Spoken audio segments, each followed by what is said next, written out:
Graça e paz, amados irmãos, estamos iniciando mais uma escola bíblica e desde já agradecemos a sua participação e hoje estaremos abordando o tema o compromisso do cristão. Está baseado em Mateus 7, de 21 a 27, gostaria que você mantivesse a sua Bíblia aberta nesse texto, para que possamos ler à medida que for comentando. Mas o estudo de hoje, ele aborda coisas que poderiam nos salvar,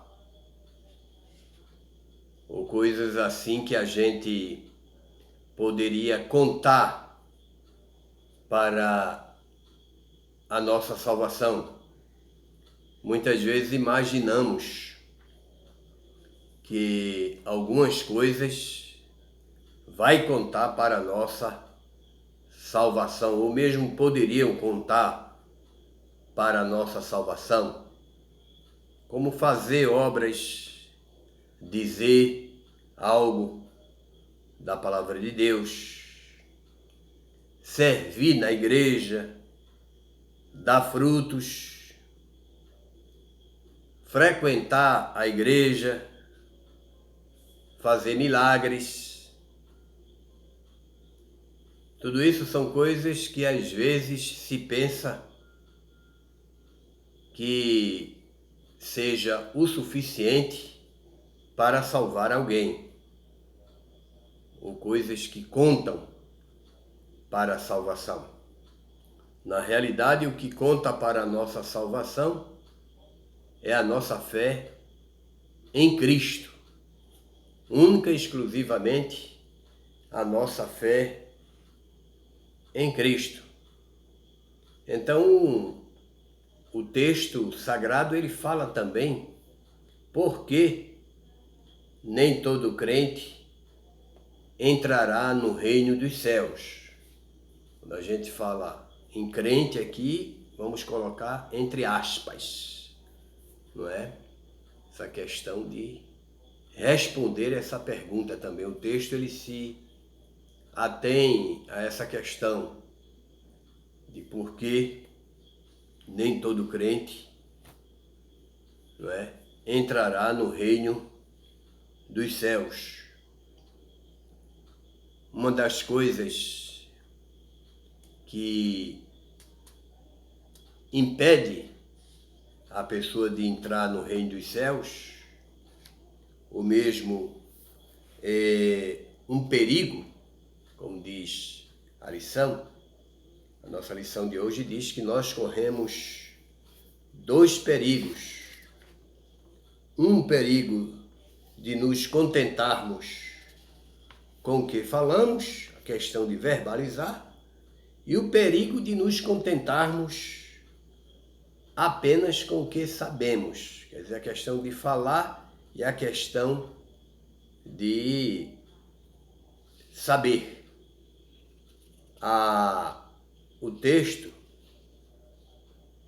de Mateus 7, versículo 21, ele nos diz: nem todo o que me diz Senhor, Senhor, entrará no reino dos céus, mas aquele que faz a vontade do meu Pai que está nos céus. São palavras de Jesus no Sermão do Monte.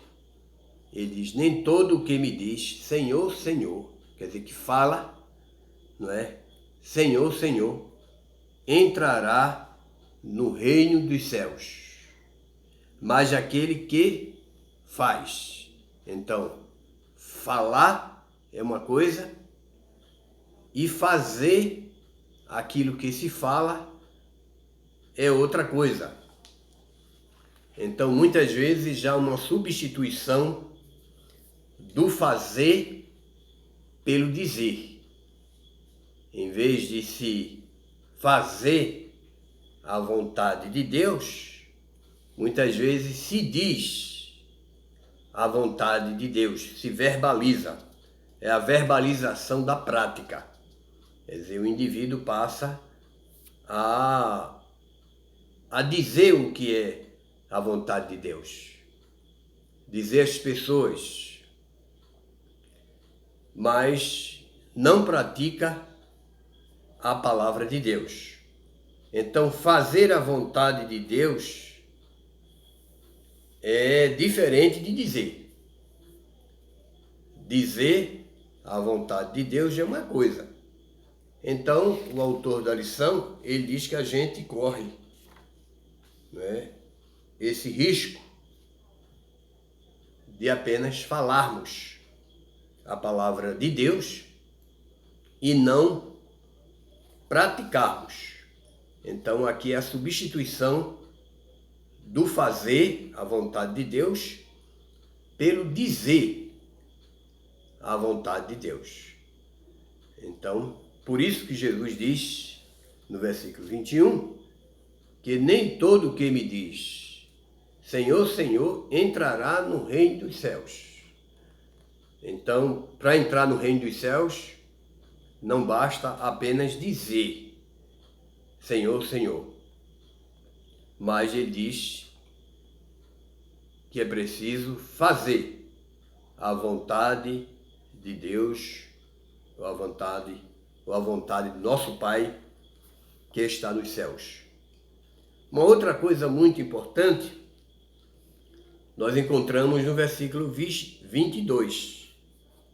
Se no 21 há uma substituição do fazer pelo dizer, quer dizer, o dizer em detrimento do fazer, no versículo 22 acontece a substituição do ser pelo fazer. Quer dizer, a pessoa não quer ser, não quer praticar, mas quer fazer. Aqui, nós vamos ler primeiro o texto, para poder a gente se basear. Muitos naquele dia vão me dizer, Senhor, Senhor, nós não profetizamos, fazendo, em seu nome, e em seu nome não expulsamos demônios, e em seu nome não fizemos muitos milagres. Quer dizer, aqui ser é diferente de fazer. Muitas vezes, obras eclesiásticas. No caso aqui, ele alega que reivindica a salvação dele pelo fato de ter praticado obras eclesiásticas. Então, muitas vezes, existem pessoas, irmãos nossos, que acham que fazer coisas na igreja, cantar, pregar, não é? E outras obras eclesiásticas sejam o suficiente para salvá-lo. Mas não quer ser, não quer praticar, não quer vivenciar a palavra. Ser é diferente de fazer obras eclesiásticas.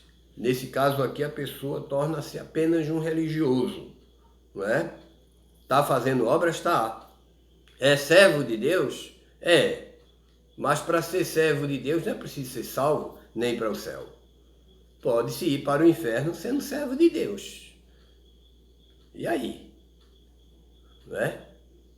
A palavra de Deus chama Ciro, Deus chamou Ciro de meu servo. E Ciro não era crente, não era judeu, não é? Mas serviu. Então, às vezes, a pessoa não passou pela experiência da salvação, mas serve a Deus. Eu conheci pessoas que não eram evangélicas, inclusive fui pastor de uma igreja que existia um bar ao lado da igreja. E que esse homem, dono desse bar, foi um servo realmente muito fiel àquela igreja. Nos ajudou muito, não é? Foi um servo, mas não tinha tido ainda experiência com Deus. Se eu for contar as histórias aqui, como ele nos serviu, não é? Como foi bênção para aquela igreja, mas servia, mas não tinha experiência de salvação. Não passou por essa experiência pessoal com Cristo.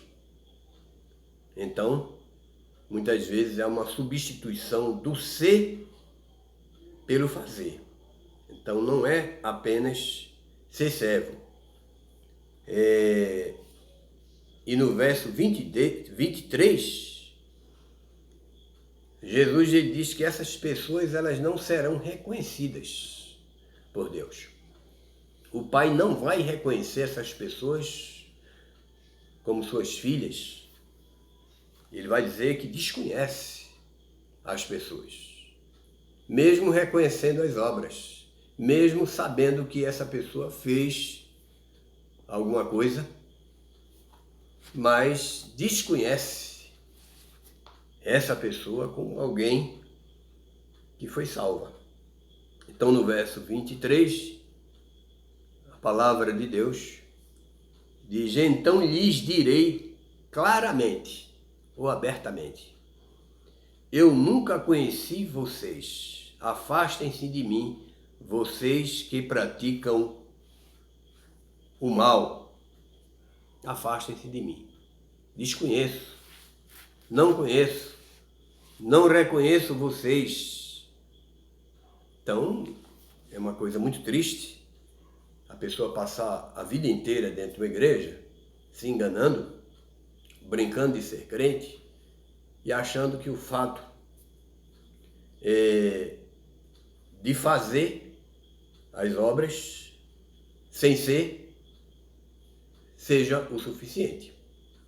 Fazer é importante, mas é preciso ser primeiro, não é? Ser para depois fazer. Não é fazer sem ser. Às vezes nós pecamos muito por darmos oportunidades a pessoas que não são ainda para elas fazerem. Então, a sequência é essa: ser para depois fazer. Não fazer sem ser. Então, no verso 23, Jesus diz que o Pai, ele não reconhecerá essas pessoas. E no verso 24 a 27, nos fala que esse compromisso do cristão, ele deve ser tão comprometido com o Evangelho de Jesus Cristo, ao ponto de ele selecionar o tipo de alicerce que ele vai alicerçar a sua vida cristã, que ele vai construir a vida cristã. A nossa vida cristã está em cima de quê? Ele fala aqui de um homem que construiu uma casa sob a rocha. Vieram vento, chuva, tempestade, a casa não caiu. Mas um outro construiu sua casa sob a areia. Veio o vento, a chuva, a tempestade, derrubou aquela casa, a ruína foi grande, o prédio desabou. Por quê? Porque não houve preocupação com a base.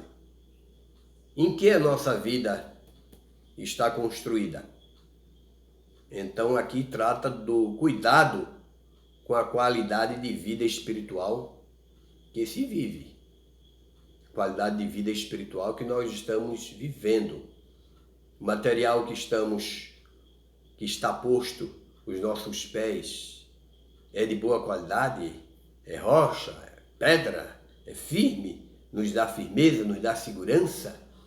Ou os nossos pés está posto em areia, em lugar que os nossos pés vão resvalar e vai nos fazer cair. O versículo 24 a 27 diz: todo aquele, pois, que ouve estas minhas palavras e as pratica, quer dizer, a questão é praticar, não é só ouvir, não é só falar, mas é praticar. Será comparado a um homem prudente que construiu a sua casa sobre a rocha. Caiu a chuva, transbordaram os rios, sopraram os ventos e bateram com força contra aquela casa. E ela não caiu, porque tinha sido construída sobre a rocha. E todo aquele que ouve estas minhas palavras e não as pratica, olha aí, será comparado a um homem insensato que construiu a sua casa sobre a areia. Caiu a chuva, transbordaram os rios e sopraram os ventos e bateram com força contra aquela casa. E ela desabou, sendo grande a sua ruína. Assim será a vida do crente que não alicerçar a sua vida espiritual em Cristo. Ele é o nosso referencial. Ele que nós devemos imitar. Ele é nosso Pai e nós devemos ser parecidos com Ele. A diferença está no alicerce. Pedra ou areia? Essa é a grande questão. A vivência, a prática é o alicerce. A casa sobre a rocha. A casa que nós devemos construir. A nossa vida cristã, ela deve estar sobre a rocha, que é Cristo. E Ele mesmo disse que Ele é essa rocha. A rocha que os construtores rejeitaram, mas que a igreja de Cristo, ela coloca como a rocha principal, como o alicerce principal, que nós devemos construir, assim, a nossa vida espiritual, até o dia da volta de Cristo, e assim a sua igreja vai subir e reinar para sempre com Ele nos céus. Que nós possamos, a cada dia, construir a nossa vida espiritual sobre a rocha e nunca sobre a areia, porque os apelos para que construamos a nossa vida sobre a areia são grandes. Mas nós, como Igreja de Cristo, precisamos construir sobre a rocha, perseverar e a cada dia escolher o melhor material, que é a rocha. Amém. Próxima semana estaremos comentando sobre quem é esse pregador. O texto será Mateus 7, de 28 a 29. Apenas esses 2 versículos. Você que não tem a revista, pode ler em casa esse texto, Mateus 7, de 28 a 29. Que Deus abençoe a todos, que Deus conceda a cada um bom início de semana, pois a semana está apenas começando e Deus com certeza vai lhe dar uma semana de muitas vitórias. Que Deus te abençoe. Amém.